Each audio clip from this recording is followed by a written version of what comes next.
folder locker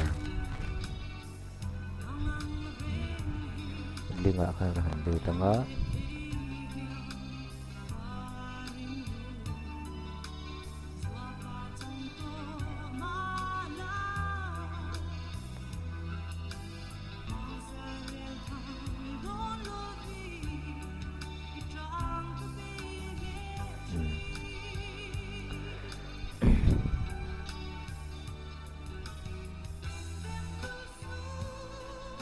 chuan hãy download alo ta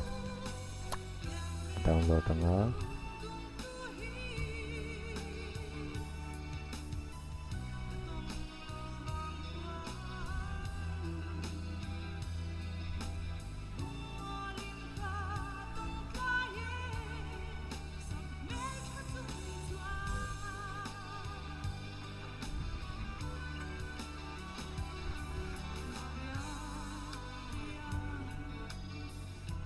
cái ta hiện cái serta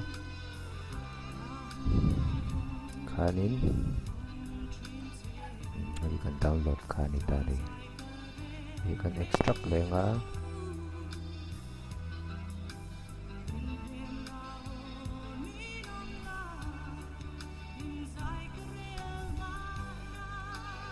cuman terang you can install lang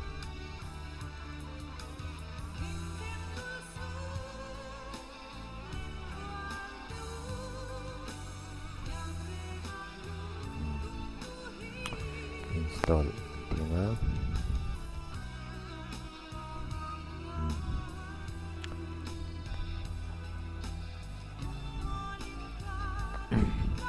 kanin hihi aran kata cuman tak hinin mingle huruf password kakanda luto ni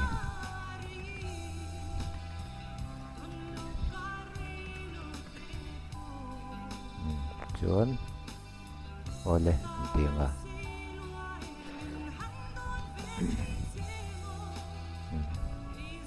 cuman kanin terang hingkan kaluto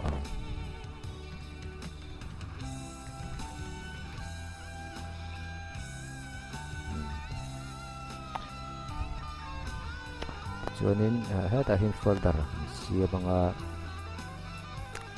ansinan folder ni nga cuan lock kantinga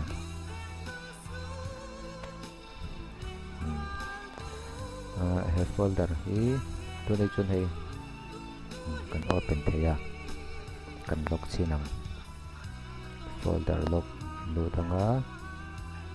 thanna hian hay hinita okay tinga chuan kan kalang chuan folder ikalta tita tikan kan dokta ni open le don sinang hay hiraw ta continue po ti lang kan folder lock to katsu ang open tayo to lang ni chuan kan unlock le don huna hay lo chuak vek tay lang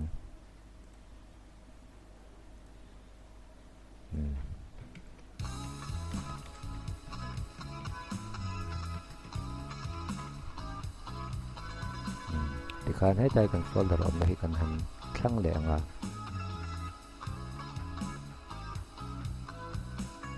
hay ni ta chuan hong kan ti le ang folder hong le ta ka chuan du le thei lep to ta chuan tuna kan hai ve thung china nga folder hai chuan ama kan log ang thau khan kan hai tu ha kan thlang le potanga log ti thau hi okay chuan thuk ro folder i thuk ro ta thei alang tabi lo ta ni heti lai on khan ni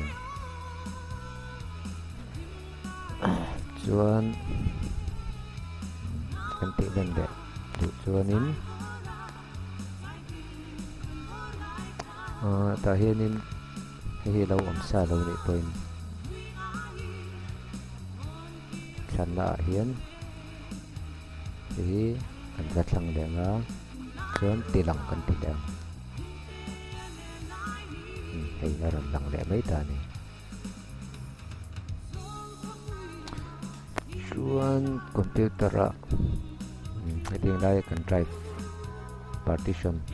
drive rang a hi a icon a thlak thei bawk a chu headlight change drive icon a tang hi anin icon a lem hi du kan mang thei bawk ani ta hian